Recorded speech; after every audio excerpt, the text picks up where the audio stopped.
E aí, turma, como vocês estão? Espero que todos estejam bem. Na aula de hoje nós resolveremos os exercícios da semana 4 do PET volume 2. Então, vamos lá?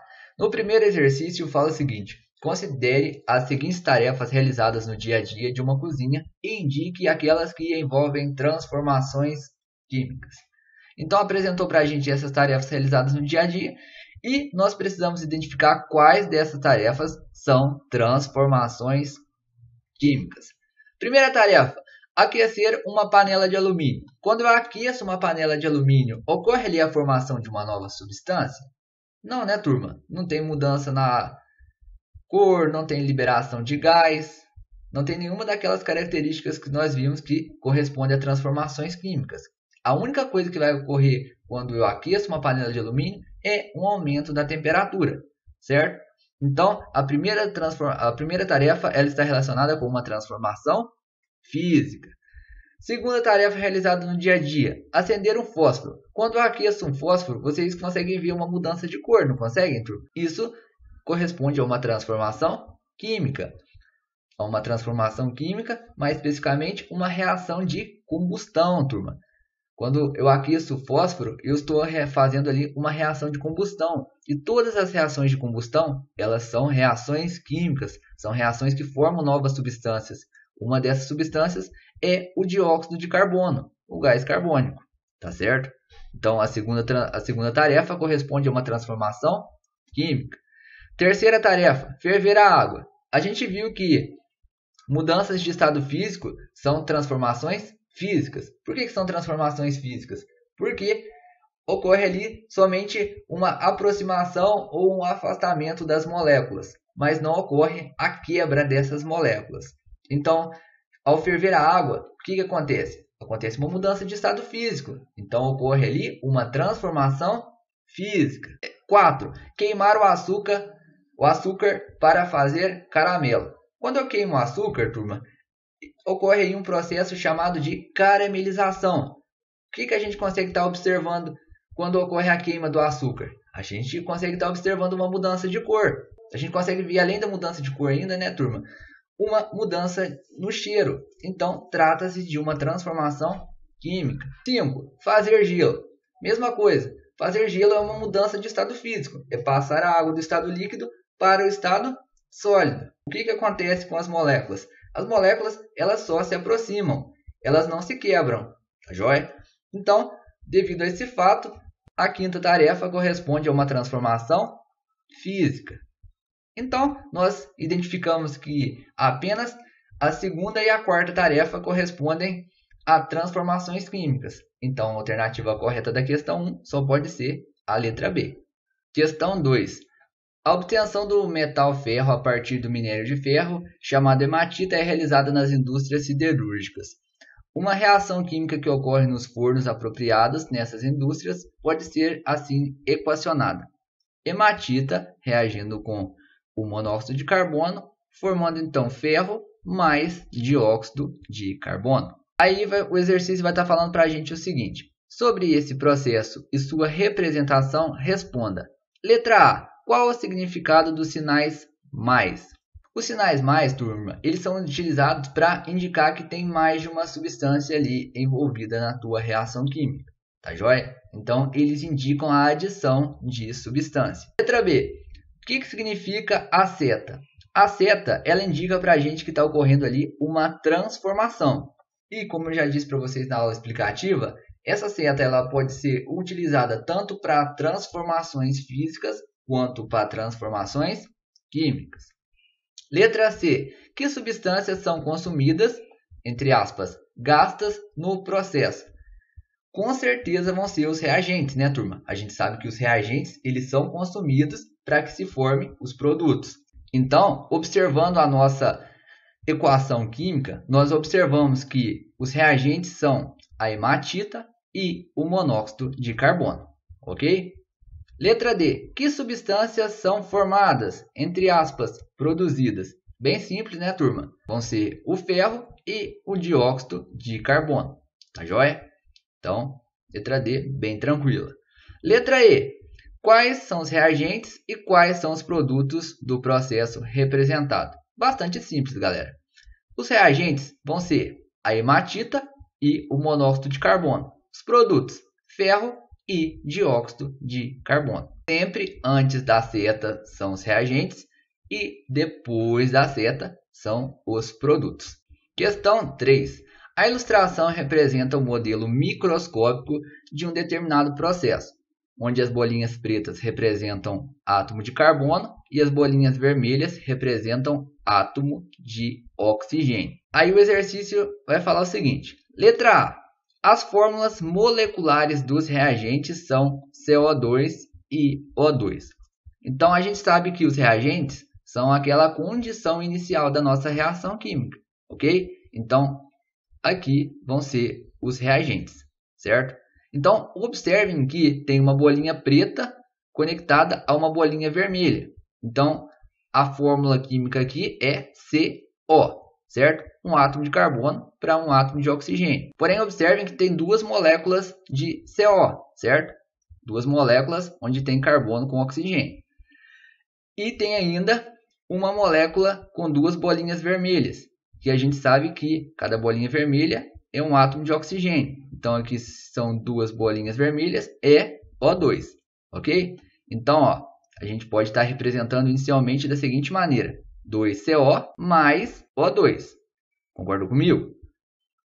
CO sendo essa representação e O2 sendo essa representação aqui. Ok, turma?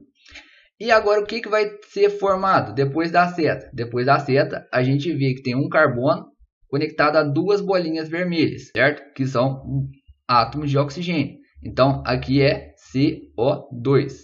Concordam comigo? Então, duas moléculas de CO2 sendo formadas ali. Então, a gente pode estar representando aqui nos produtos da seguinte maneira. Nós conseguimos relacionar essa representação com a nossa equação química, onde duas moléculas de CO reagem com uma molécula de O2 para formar duas moléculas de CO2. Concordam comigo?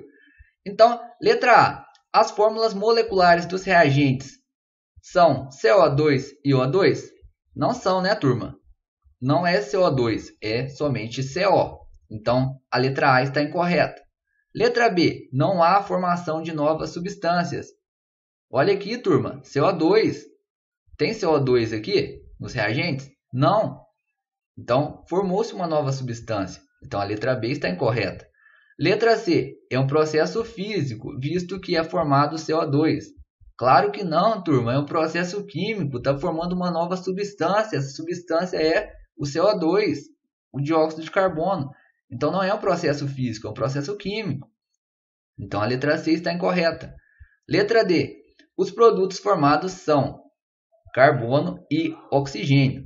Não, né, galera? A gente está vendo que o produto que vai ser formado vai ser somente o dióxido de carbono, o CO2. Então, a letra D também está incorreta. Letra E. É um processo químico, visto que os átomos são iguais. É um processo químico, turma? Está formando ali uma nova substância? Está formando uma nova substância. Mas é porque os átomos são iguais? Não, turma. Observem que os átomos eles são diferentes. Ó. Tem átomo de carbono, tem átomo de oxigênio. Tá certo? Para ser um processo químico, não tem a necessidade dos átomos serem iguais. Pode acontecer processos químicos que vão existir átomos iguais, mas pode acontecer processos químicos que vão ter átomos diferentes, ok? Então, a letra E também está incorreta. A letra E ela estaria correta se falasse assim: é um processo químico, visto que a quantidade de átomos nos reagentes e nos produtos são iguais. Aí sim estaria correta, tá joia? Então, na questão 3, não tem nenhuma alternativa correta. Aí na questão 3, pessoal, vocês podem criar até outra alternativa, como a letra F, escrevendo o seguinte: nenhuma das alternativas anteriores estão corretas. Bora então para a questão 4. Questão 4. O esquema a seguir representa um sistema antes e depois de uma reação química. Cores fantasiosas. As esferas cinzas indicam os átomos de hidrogênio e as esferas verdes, átomos de cloro. Aí na letra A vai falar o seguinte: escreva as fórmulas dos reagentes e dos produtos. Observem no PET de vocês, turma, que não foi representado nenhum esquema. Então eu vou pedir para vocês considerarem o seguinte esquema. certo? Então imagine que o PET de vocês apresentou esse esquema aí. Como que vocês representam a fórmula dos reagentes e do produto? Simples, né, turma? Primeira coisa, a gente sabe que as bolinhas brancas são átomos de hidrogênio, certo? E vocês podem estar vendo aqui, ó, duas bolinhas brancas conectadas. Então, são dois hidrogênios ligados. Como que eu represento, então, a fórmula química dessa substância? Simples, né, galera? Eu sei que o símbolo químico do hidrogênio é H. Então, eu escrevo H e coloco subscrito o número 2, que indica que são dois átomos de hidrogênio nessa molécula. Tá joia? Então, representei aqui a fórmula química do gás hidrogênio. E aqui? Então, duas bolinhas verdes conectadas. Nós sabemos que as bolinhas verdes representam para a gente átomos de cloro. Ok? Então, vai ser a mesma coisa que a gente fez aqui para o hidrogênio. E nós sabemos ainda que o cloro ele tem o símbolo químico Cl. Então, eu vou escrever Cl e vou colocar o número 2 subscrito aqui à direita, indicando que nessa molécula existem dois átomos de cloro. Ok, turma? E para finalizar, observem os produtos que vão ser formados. Vão ser duas moléculas iguais. Concordam comigo? Então, a gente sabe que a bolinha branca é átomo de hidrogênio e a bolinha verde é átomo de cloro. Então, se tem uma bolinha branca conectada a uma bolinha verde, então aqui é HCl, certo? Então, é simples esse daí. Só colocar H e Cl. Vocês não precisam colocar índice, porque são apenas um átomo de cada elemento. Tá joia? Então, representei as fórmulas químicas do gás hidrogênio, do gás cloro e do cloreto de hidrogênio, que é o HCl. Então, agora vamos fazer a letra B. Escreva a reação que ocorreu por meio de uma reação química. Não se esqueça de balanceá-la. Então, para representar uma reação química, a gente sabe que, primeiramente, nós colocamos as fórmulas químicas dos reagentes, colocamos uma seta e depois nós colocamos as fórmulas químicas dos produtos que vão ser formados. Tá joia? Então, inicialmente, a gente tem o quê? A gente tem gás hidrogênio e a gente tem gás cloro. Nós sabemos que o gás hidrogênio tem fórmula H2 e o gás cloro fórmula Cl2. Então, nós vamos representar da seguinte maneira: H2 mais Cl2. Ok, turma? Vão estar no estado gasoso, então vocês precisam colocar ali entre parênteses a letra G, tanto para o H2 quanto para o Cl2. Depois vocês vão colocar uma seta, que indica que está ocorrendo aí uma transformação. No nosso caso vai ser uma transformação química, porque vai se formar ali uma nova substância. E depois da seta, vocês vão colocar a fórmula química do produto que vai ser formado, que vai ser o HCl. Concorda comigo?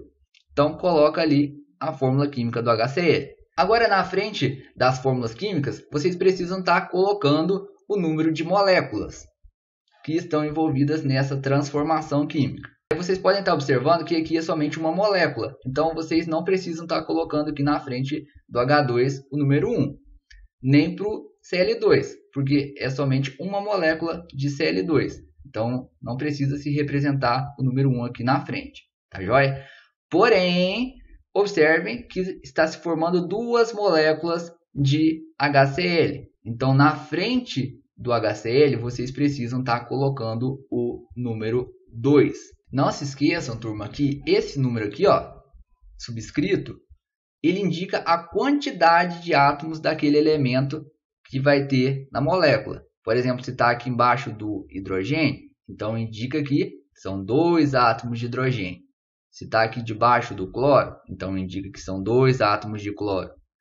Aqui no caso do HCl, a gente não representa quando só tem um átomo daquele elemento. Então, observe que não tem nenhum índice representado para o hidrogênio nem para o cloro. Então, isso indica que só tem ali um átomo de cloro e um átomo de hidrogênio, na verdade, e um átomo de cloro. E na frente da fórmula química, a gente coloca a quantidade de moléculas. Lembre-se sempre que quando for uma molécula, a gente não coloca o número 1. Questão 5. Um estudante listou os seguintes processos como exemplos de fenômenos que envolvem reações químicas. Aí tem uma lista de processos, turma, e o exercício vai pedir para a gente identificar o número de erros cometidos pelo estudante. Tá joia? Então, vamos interpretar de novo o exercício. Então, o estudante ele listou os seguintes processos como sendo exemplos de fenômenos que envolvem reações químicas. Para ter reação química, precisa ser transformação química, tá joia? Então, sempre, guardem isso, sempre que tiver uma transformação química, vai ocorrer ali uma reação química, tá joia? Transformação química e reações químicas são sinônimos. Então, vamos analisar os processos e identificar quais deles são, de fato, reações químicas. Assim, nós vamos conseguir identificar a quantidade de erros que foram cometidas pelo estudante. Ok, turma? Então, primeiro processo aí, adição de álcool à gasolina. Adição de álcool à gasolina é um processo físico, somente uma mistura, turma. Não ocorre ali a formação de nenhuma substância nova. Então, o primeiro processo é um processo físico. Segundo, fermentação da massa na fabricação de pães. É um processo químico, turma. Por que é um processo químico? Porque vai formar uma nova substância ali, que é o CO2. Vai ser o CO2 que vai fazer com que a massa cresça. Então, o segundo processo é um processo químico. Terceiro, obtenção de sal por evaporação da água do mar. Quando a água evapora, turma, ocorre o quê? Ocorre uma mudança de estado físico. E a gente já viu que mudanças de estado físico são processos físicos, onde não ocorre formação de novas substâncias. Então, o terceiro processo é físico. Quarto, precipitação da água da chuva. A precipitação da água da chuva também é um processo físico. Por que é um processo físico, professor? Porque ocorre ali uma mudança de estado físico. A água ela sofre condensação, ela passa do estado de vapor para o estado líquido. Então, quarto processo é físico.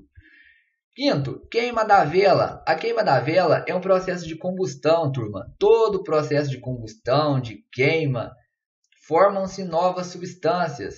Então, o quinto processo, ele é um processo químico. Então, quantos erros foram cometidos pelo estudante?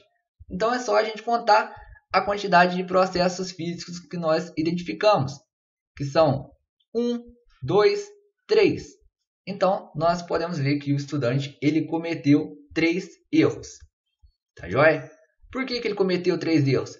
Porque ele listou aqui, turma, processos que envolviam reações químicas. E esses processos físicos que nós identificamos, eles não envolvem reações químicas, porque são fenômenos físicos. Tá joia?